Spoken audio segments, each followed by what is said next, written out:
The $500 videographer versus the $5,000 videographer, they're actually probably not that different than you actually think. Right before I dive into exactly what makes these guys different, because like I said, not much, you guys have to understand that most videographers, and if this is you just have to be real, stay stuck because of a couple different reasons, right? A lot of it is that you guys just don't have consistent income. Another thing is that you guys are just always just chasing the next gig. Most videographers fall victim to this and they constantly look for the next job, and it's probably because most of the time they're just looking for quick money.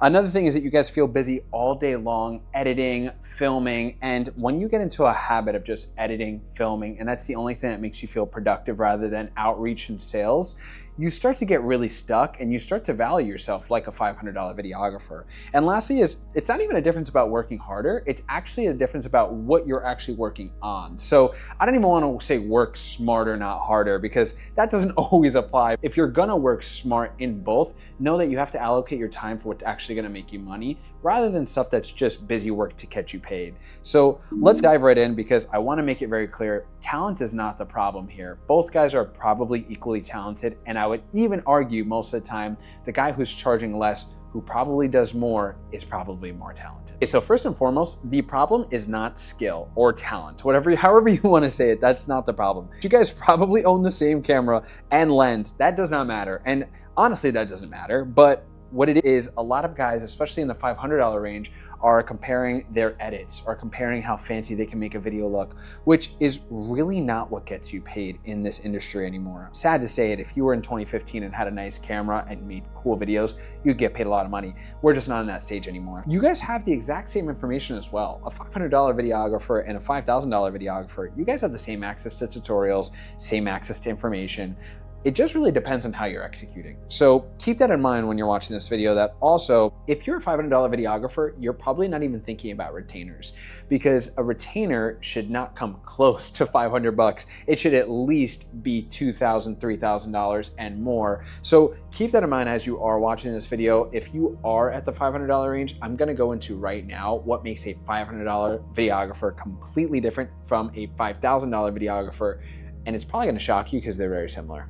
Okay, so two paths, right? One is waking up and wondering where the heck their next client's gonna come from. That's a lot of us, right? And that's probably the $500 videographer. And then another one kind of wakes up to a predictable pipeline. So what does pipeline mean? That's just a fancy word for saying, where the heck am I getting leads and how do I know I'm actually qualified to make these leads come to me? So that's just a simple process you have to build on your back end, which a $5,000 videographer has probably taken the time to do. Now let's really get into the meat and potatoes, client acquisition. So this is the big one, and this is where the $500 videographer struggles hard.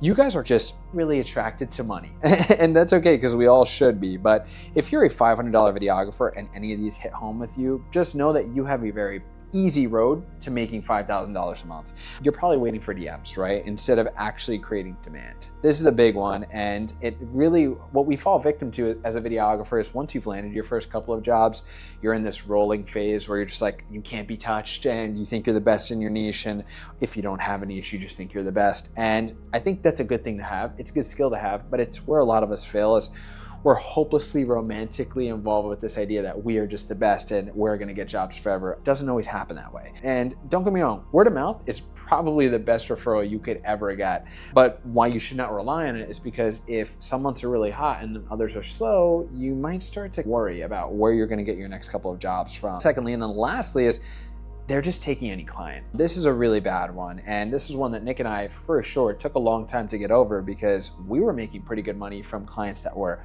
quite frankly, working the heck out of us, but it was just our problem at the time that we didn't take the actual steps and time to learn how we want to structure our business and how we want to price. We didn't think about that, and so we were making ChatGPT prices, 500 bucks here, 3,000 bucks here, 1,000 bucks here, and it was so disorganized that we just fell into this trap as we just thought this was the way it should be.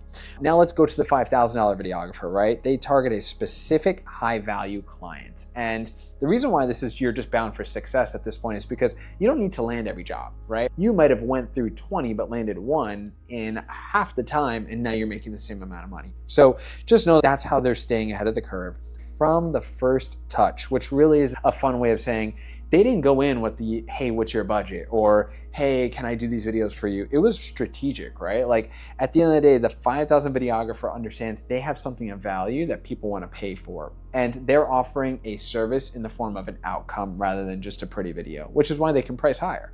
And they also build a pipeline. So again, pipeline to avoid inconsistent income is you just know where your leads are coming from, whether that's Instagram, paid ads, LinkedIn, whatever you're using. This is the way of a $5,000 videographer. So what they sell, again, very different, right? $500 videographer, we'll go through these quick, sells videos, edits, making them easily replaceable by cheaper options. And that hurts to say because Nick and I took so much pride in the video work that we did when we first started. But I'll just be really honest, you're gonna get beat. There are guys out there that are way more talented than you are, and that's okay because the talented guy doesn't always get paid the most, right? So don't be afraid to not be the most talented in the room. It's an ego thing that we have to get over. Also, the $500 videographer sells their time, which is really bad. Don't do that, guys. If anybody's ever asked you, hey, what's your hourly rate or what's your day rate? Really bad, don't do that. You don't wanna come off like you're just this commodity that people can hire on and off because then you're just the camera guy. And lastly, they pitch gear specs to clients rather than results. So if you're bragging to your client that you have the new best camera or you only use 4K cinematic cameras and that's why you should get paid this amount of money, like nobody cares. And quite frankly, there's so many people with the same camera as you. And even if there's not, clients don't care about pretty videos anymore. They want to know what's going to convert for them. On the flip side, right? 5,000 videographers, what they sell specific solutions to business problems. So that might look like helping gym owners get more local business in their area from people that want to sign up through short form content, right? That's a one specific niche that I know lots of guys do. There are so many niches out there, but you need to pick a specific problem to help a business solve in order to make money. So just sell outcome. That's the biggest thing we can recommend for you guys. And lastly is you have to position your work as an investment. That's actually huge. And it's the thing is like we get on these calls, right? And we ask people what their budget is and really bad approach, right? You should never be asking a business or someone that you're pitching what their budget is. They're coming to you as the professional and the expert, right? It's like you would never want to go to a real estate open home. You would never want to have the person pitching you on the open home say, hey, what's your budget? You just wouldn't want to do that. You'd hope they would be the expert and guide you through the actual tour and tell you what the price is because they're confident. So keep that in mind when you're selling videos. It's the same principle all the way through. Now we get into the pricing strategy. This one's actually really important. So the $500 videographer guesses all the time what they're worth. And even if you feel like you're not doing this, I can almost guarantee you if you're in the $500 range of a videographer, every time you get a new DM or a proposal or anything, inquiry, right, from a referral, you're probably using ChatGPT to come up with the price for you. Really bad spot to be in. And also you're probably negotiating prices. This is horrible. If you're negotiating prices as a videographer, it's telling them two things. One, you're just not confident, and two, you don't have enough experience in this. Because if you knew your price was worth it, you wouldn't have to negotiate. And lastly is you're just lowering your price to win the job. Don't do this, guys. You should never be lowering your price. This kind of ties into what I just said before, but as a videographer, we are the expert. People come to us because they need marketing solutions. You just haven't done a good enough job selling them on why you're the person for the job. And then if we go over to $5,000 videographer, they're using structured packages to eliminate the back and forth, right? So they're telling you what you're getting for what you're paying. They're saying this is a $3,000 investment that's meant to get you this much back. So they're giving you a direct ROI. You're gonna hear lots of business owners when you talk to them ask, hey, how do I see a foreseeable ROI on this? And it's as simple as basically just telling them these videos are gonna pay for themselves by the amount of leads that they're getting. So make sure you talk like that when you're on a sales call with them. Also, you need to state your price confidently. Stop choking up on the sales call when they ask you, hey, what's the price? And you're nervous and they can feel you shaking. That's really bad. And that's okay, because in the beginning, it's almost inevitable. So I wanna make you guys feel good that if you're jumping on a sales call, and let's say you just jumped off a sales call and you were extremely nervous, good. Like you should go through those phases of feeling like I'm not good enough. That's gonna happen for a bit. It's the imposter syndrome, but you're gonna get over that eventually. And the only way to truly get over that is just by practicing it. So stop being afraid to get rejected. And also, you're also willing to walk away from bad deals, right? So as a $5,000 videographer, we understand that not every deal is your deal and you can get paid a crap ton of money And honestly, there have been times where Nick and I especially have gotten offered 5K, 10K, 15K deals, and we've simply turned them down. In the beginning, I ran to that kind of deal. But as you start to progress as a videographer that runs a business that wants to scale, if they're not your client, you should be able to pick up on that on the first 5 minutes of the sales call or less. Now, a really interesting take is how they both make decisions. $500 videographers, let's go through this really quick. Say yes to every project. They operate from a place of scarcity and they overpromise to win the deal. All three of these are so dangerous, and I'm not gonna lie, we were victims to this at one point way back in our business. And what that might look like is, hey, we're gonna show up multiple times until the project is done, or hey, we're gonna show up for 8 hours and then you're only staying for 6, or whatever it may be. You need to make that very clear in the form of a proposal, an agreement, things that $500 videographers are just not doing. Now, the $5,000 videographer is highly selective on who they wanna help. They're also very willing to say no to any red flag that they spot, and they set boundaries. Guys, like, boundaries is what you have to do as a videographer. You need to get very comfortable telling people exactly what to expect without feeling like you need to over-provide and then under-provide to get a higher price. Don't promise things you're not going to deliver on. That's going to hurt your reputation, and inevitably, these people that are willing to take a bet on you are your best source of testimonials or referrals going forward. So on the early phases, don't mess that up. Now let's talk about day-to-day operations, because this is what's gonna help you guys instantly level up. You guys are probably trapped in this endless back and forth revision cycle where the client's like, hey, didn't like this, boom, you're giving it back. And most of the time, cheaper clients ask for the most revisions. This is actually statistically proven. And then lastly, you guys are operating completely reactively, which is, in a nutshell, you guys get a lead, you're instantly there, or you need to edit something and you're instantly there. There's no actual priorities to your schedule. This is really a bad approach to doing your business. As a business owner and as a videographer who's been in this industry for a bit, I will tell you the number one thing you can probably do is actually plan out your days. You've probably heard this from so many people, but do it. Schedule your days, block your days out, right? And then a $5,000 videographer, what they do is they're just forcing all communication through a structured professional workflow. So that might look like in the form of, okay, email to onboarding to sales call to close. That's like, they have a system for this already set in place. Also, when you're setting strict revision limits, that's what you should be doing as a videographer. You shouldn't be setting 5 to 10 revisions or more, even more than one revision.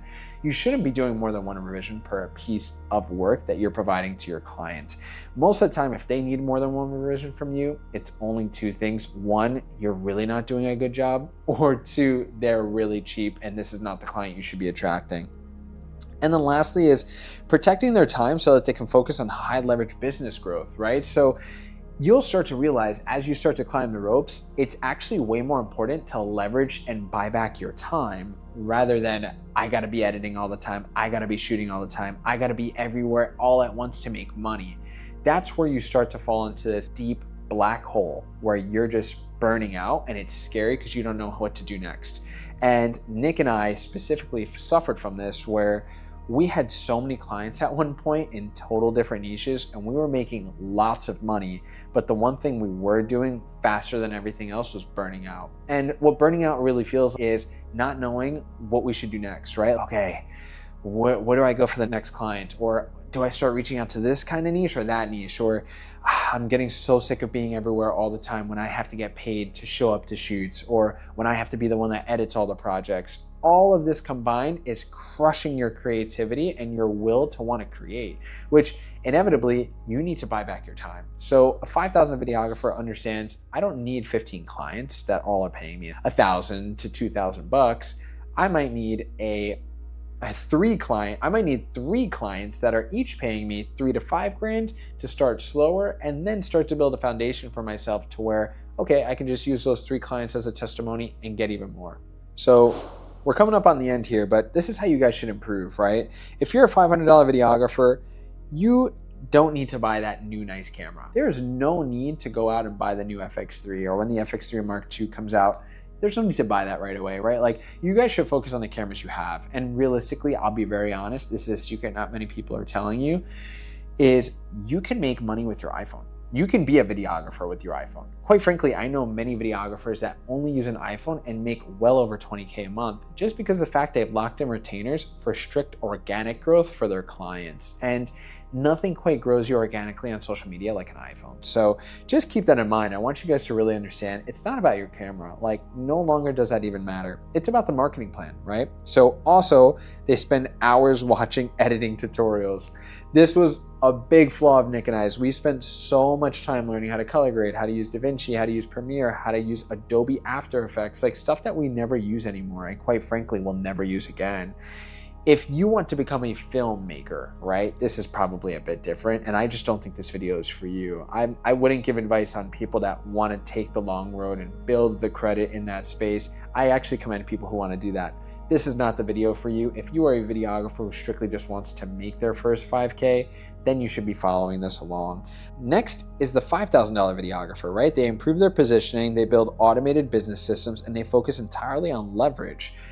Like, I don't know how to say this to you guys in a more clear way. The moment that you guys learn how to leverage money and people to buy your time back is when you can really start to scale. And in the beginning, that might sound really scary, right? Where do I start? How do I hire? I haven't even built a business myself.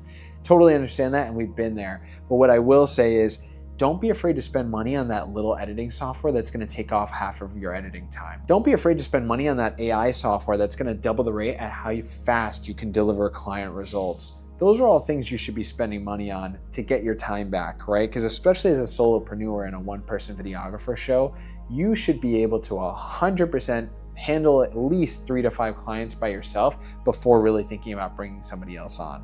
And lastly, where this leads to, and this is the bad part to say, but the $500 videographer is gonna burn out, you're gonna hit a very hard income ceiling, I know we did, and then inevitably, you're also gonna be constantly financially stressed with, okay, I gotta pay rent, and then I gotta pay this, and I gotta buy this, but I don't have money for this because I'm not making money unless I'm working. You're gonna run into all that as a $500 videographer. You need to get out of the mindset that I just need money now. It's actually not about that when you're building a business. Don't be afraid to take a hit for 1 or 2 months without making the absolute top dollar. What you really wanna focus on, how do I put systems in place?